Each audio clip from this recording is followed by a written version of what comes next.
Hi, I'm Brian. Hi, I'm Merisa. And this is Human Coupling, the show about what it means to be human and being a couple. So whether you're married, divorced, dating, or don't know where you land, we're here to help. Hey everyone, it's Saturday, so this is Marisa's voice, and over there... Hi, how's everybody doing tonight? You got a little lost there for a second, huh, baby? Yeah, I know, I'm a little tired. Excuse It's okay. Saturdays make you tired. Recording makes you tired, but hey, I'm up. And it's freaking hot here in Denver. I don't know about other places. I don't in know the what world. he's talking about. We just came from Laughlin, Nevada, and it was hot. Well, It's a little hot. I'm a little sweaty. Laughlin was, oh my God, back sweat. Okay, Well, that's what Laughlin was. That's true, but you know, I'm going to sound like a lot of those old people you hear and say, What? but it's a dry heat. And Okay. that's actually Oh, true. all right, sure. Anyway, hi everyone in podcast land. This is Marissa and Brian. Tonight on Human Coupling, we will be talking about trust and acceptance. I had to cut Brian off because he's a little silly right now. Yeah, sorry, folks. That's okay. We all like you. That's why we're here listening. Right, folks? Yes, you agree with me. You Anyway. can hear the applause in the background. I know, I can hear the applause. Look. Anyway, tonight's show is about trust and acceptance, which was a show idea that we got from our listener, Leora Sims. Or is it Leora? It's lovely Leora name, Sims, but yes. it's like, I'm terrible at names. Please forgive me. Oh my gosh. So when you're listening to this later, Leora, forgive us for butchering your name. Exactly. So if you guys like the Sims characters in the Sims world and want to get a couple of tips, she is your lady. Very true. Her YouTube channel is awesome. Okay, so let's go to the topic. So, what do you feel builds trust in a relationship? You know, that's really hard to say, as silly as that may sound, because Okay, well, it's you could narrow it down because our show has mostly to do with interracial, interability, disability, things like that. So, in our lives together, in the 12 years, 12 years that we've been together, when do you think there was a significant moment that built our trust? well, you know, there's been several over the years, but there is one in particular that I think really was the test Okay. of our trust. And it happened about approximately 4 years ago. Uh-huh. We were living in Las Vegas, Nevada at the time. And I was working as a mental health professional in the county in Las Vegas. And I got an opportunity for a different type of job all the way across the country back in New York again. Yeah, he wanted us to go back to the East Coast. I could not believe that. And it's not so much that I wanted to go back to the East Coast, but the opportunity was there because I felt that we didn't have any opportunities really coming about in Las Vegas because of the Yeah. time in history that it was. We got hit really hard by the recession. Yes, that was a big deal in Vegas, folks. Not a lot of people know, but we were basically kind of shut down and things were very scary. So finding opportunities there was very hard, and this was just an idea that came into his lap, and I was just like very supportive. I said to myself, what he wants to do here is something to do with his beliefs, his personality. He is good at selling. He is the man at convincing. I trusted that he would do great at this job. You know, she had way more faith than I did. I had no idea. It's okay to have faith in your partner, even if sometimes it's a little blind, you know? It's true. Blind faith is sometimes Yeah, important. I loved you very much, and I was like, you know what? I am sitting here not doing a darn thing except sitting on my butt and watching a lot of TV, and bingo in Las Vegas is awesome, by the way. So, Yes. yeah, I got a lot of Yeah, that done. yeah. Because the jackpot was high. I'm not going to lie. It was So awesome. she had to really throw her trust Yes. into me because the way things were set up, she was going to school for yet another degree because, folks, Yes. we love education in We this are family. smarty pants, and we're okay with that. Okay. And the way the timing fell out, I actually had to leave her in it Las was- Vegas by herself I know. for 3 whole months. By myself. It's like, okay, let's separate for 3 months and test the waters. No. And let's just say, folks, we hadn't been away from one another for No. more than 72 hours. Oh my God, it was the most ridiculous bout of codependence loss that you would ever see in your life. So that actually tested our relationship. It really did, because I didn't know how to exist as myself. I didn't have any friends. I didn't really speak to anyone in school. When I'm in school, I'm about the learning and I'm about nothing else. I'm not very friendly. I'm about my work. And I find that people and hanging out sometimes distracts the hell out of you. And I'm an adult, and I'm paying for this. I'm paying for this out of pocket. Exactly. Yeah, so I was very self-loving. I was just to myself. I didn't talk to anyone, so I knew no one. He left me with a friend, and we were just sitting there, and we were just apart for 3 months. And he went to live with his parents. It was horrible. I had to live back. He in was the like, East I gotta Coast. go live with my mom. And I love my parents, who I know are going to listen to this podcast. We love you, but he had to live with his mom. living with my parents at 30 plus years of age was not something that I wanted to do. And what makes it also hard again is that, remember, my husband has quite the load to deal with when you have to deal with it. Is that a good way to say it? No. Okay. I would say it like this. Because of my disability, I have a number of things that need to be taken care of, both physically, mostly physically, I should physically. say. He has a big checklist, and I blame myself because I treat him so good, and I just wanted him to be happy and good. It's not only that, though. It's a question of getting older, and as you get older with a disability, different things pop up. I make sure that he has everything when he needs it on time. I am so OCD crazy about it that, like, I know I have a little touch of that, and I can't help the compulsion, but I just do whatever, whenever, and I make sure everything's on point. And for him to go to a different environment where he had to learn how to not have this schedule ready to go. It was very, very difficult. I bet it was. And let's be honest, to my loving and caring parents, they're older folks and they're retired, and I came into their life and disrupted their lives and their schedules, and it wasn't easy on anybody. Yeah, so 4 people just out and of you whack. may say, well, how does this relate to trust and acceptance? And the truth of the matter is, Marissa had to trust me enough to have me leave her 3,000 miles away while I went to find an apartment, while I had to start a totally new career, and basically make all these decisions without any input from her. Because although I could call her on the phone, I can't call her every 5 minutes when I'm making decisions. No, not at all. It doesn't work that way. And I'm also in school. Hello. Correct.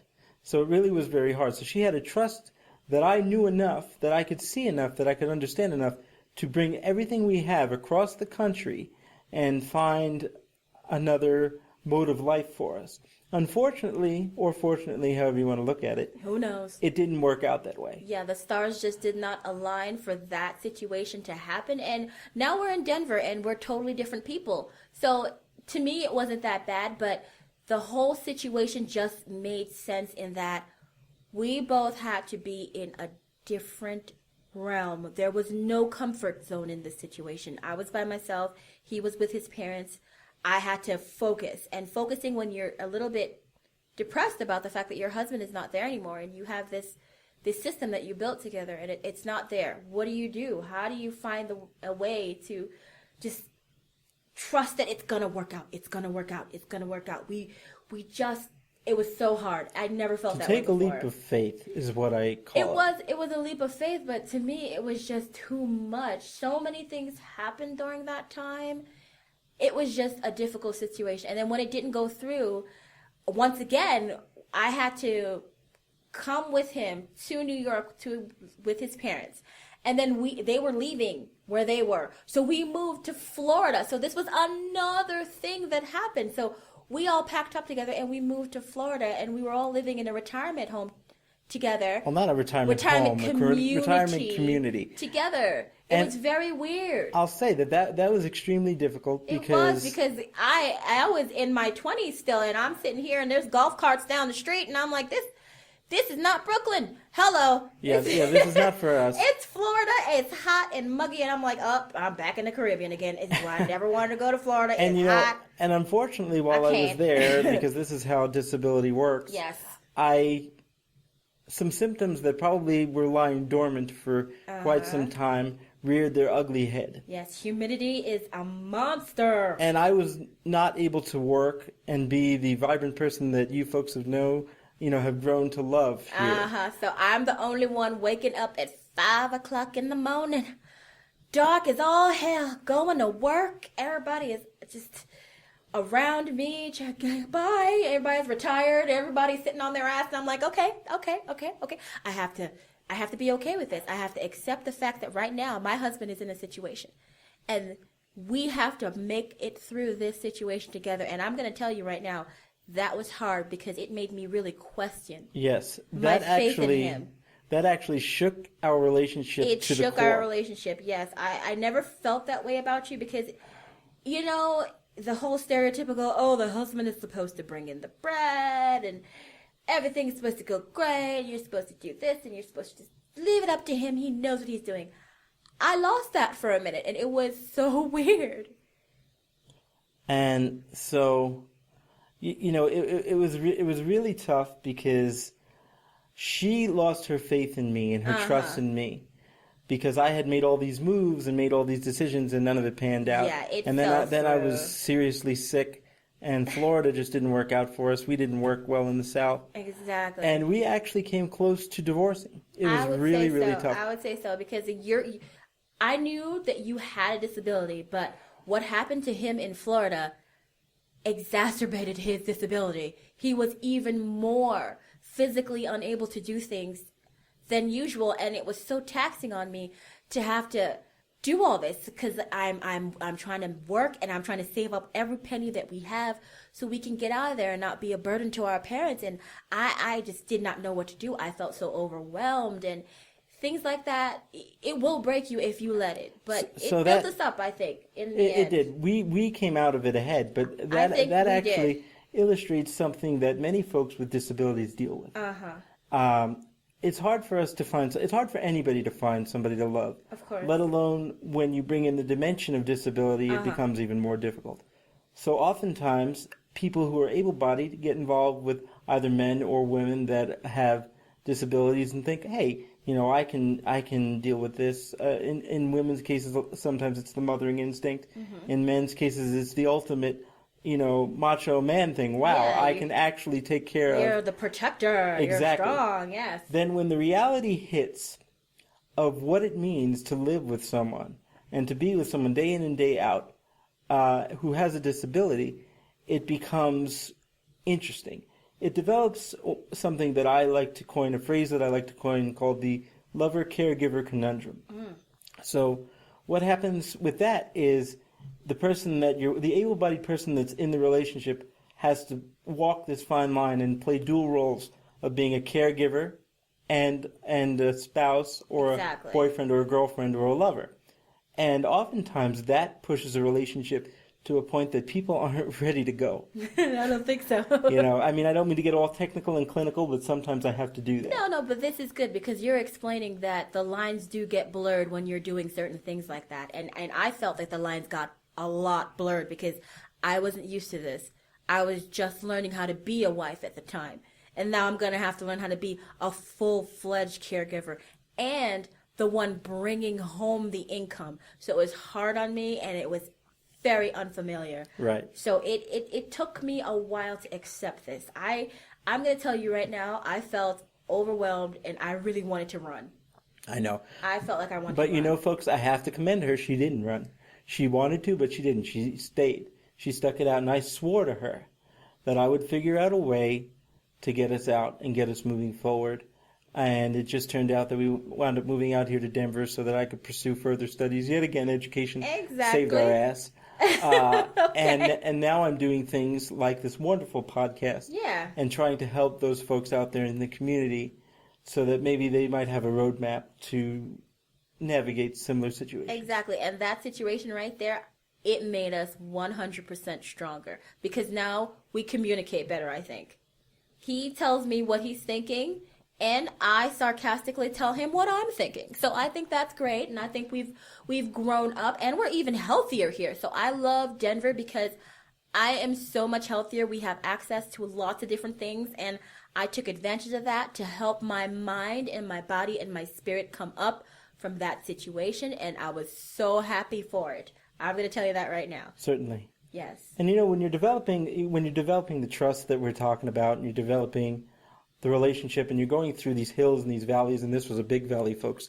This was a valley that you couldn't see the top of the next hill from. No. It looked like something out of the Looney Tunes or a goofy. We just did not cartoon. know where we were going. Oh my gosh. The biggest thing that I can say, it comes back to something that I'm always bringing our shows back to for some reason is the big C, communication. And compromise. Yes.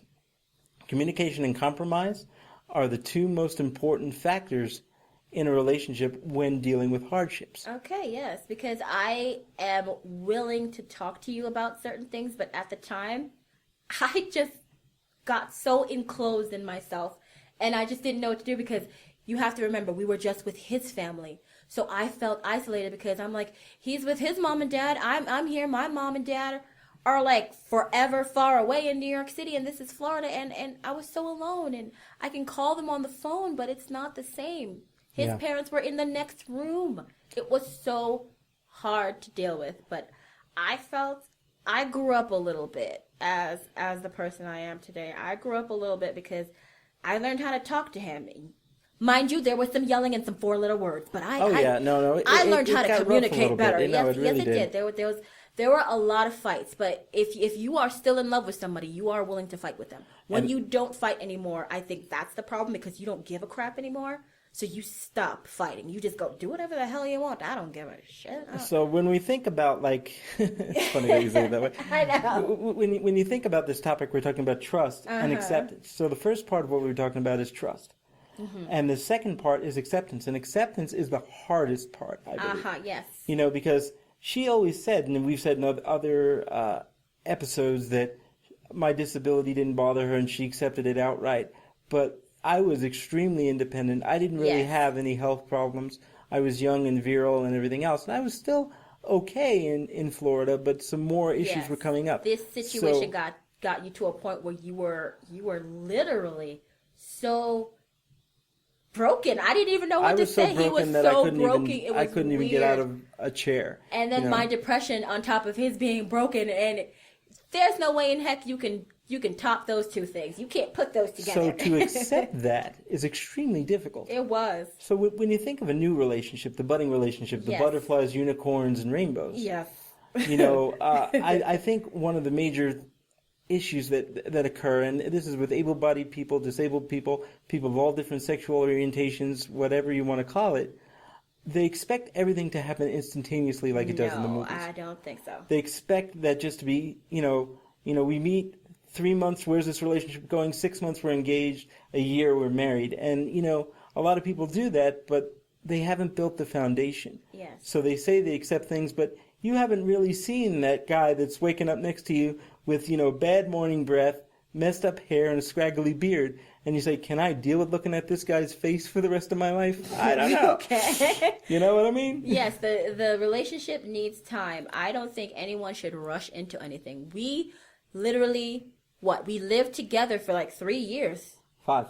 5. Holy crap, I'm the bad one in this relationship. Okay, we lived together for 5 years. And then, you know, we made this big decision. So we had a foundation, as he said, and we knew each other. We know a ridiculous amount about each other, and our personalities are basically the same. He is king nerd and I am queen nerd, and I love that about us. Yes. We communicate in our lovely way like that. So we knew how to handle it. It just took some time to get to the point of knowing, okay, this is where we stand, this is what's happening, regroup, get yourself together, and let's go. And we were really fortunate, you know, to be able to do that, and it was great. It was a lot of fun. It was a lot of fun. I'm not going to say it was something I want to ever do again. No, but it was balanced. There was laughter, there was tears, there was anger, there was pain. It was great being with family, but still it was not good being dependent again. We wanted to be independent. We had such a long period of independence. To have that taken away was a big deal to me. Because when we left New York to go to Vegas, that was my first time leaving my family. So I had to trust that he would take care of me. And he knew what he was doing. And he had to... I hate to tell you, folks, I didn't really know what I was doing. Well, he talked a big game, honey. He made me feel, oh, we're going to be fine. I know exactly what I'm doing, girl. Come on now, let's go. And I was like, okay. And, you know, we did this. Let's be honest, though. If I said, holy shit, I have no idea what the hell I'm getting into.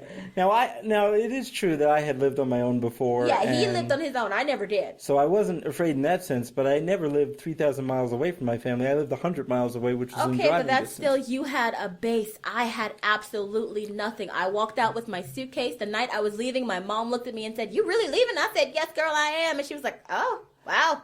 You know, and that was it. And the thing is, if I had said, "Holy shit, I don't know what I'm doing. I don't know if this is a good idea. I'm having second thoughts," she never would have come. Now, I would have gone without her, but I wouldn't have been happy about it. Of course not. No, but this man is confident.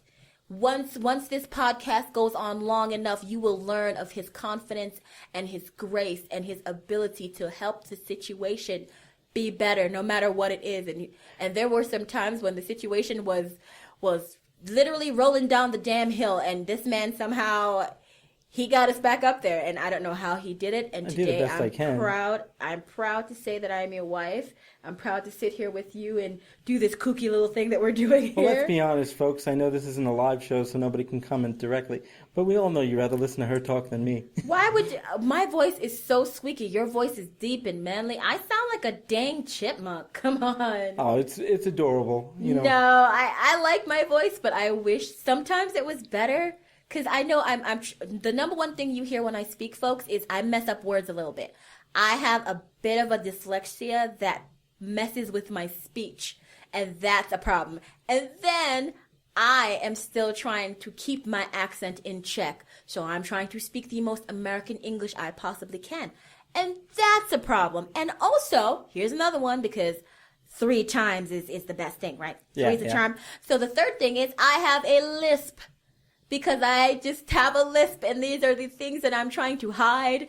And if you listen to my voice, you can hear all these stupid things. So, I guess what we're trying to say, folks, is both of us decided to shop on the discount rack. Exactly. When we found each other, and hey, I'm okay with that. when you shop at the final sale, you get what you get: broken, misshapen, abused, whatever. It is what it is. But it's okay. This square peg fits in that round hole, and we're good. But it's like I always say on the different posts that I leave on our various social media sites: love is love. Love is love, no matter what. And that's a big tagline for us.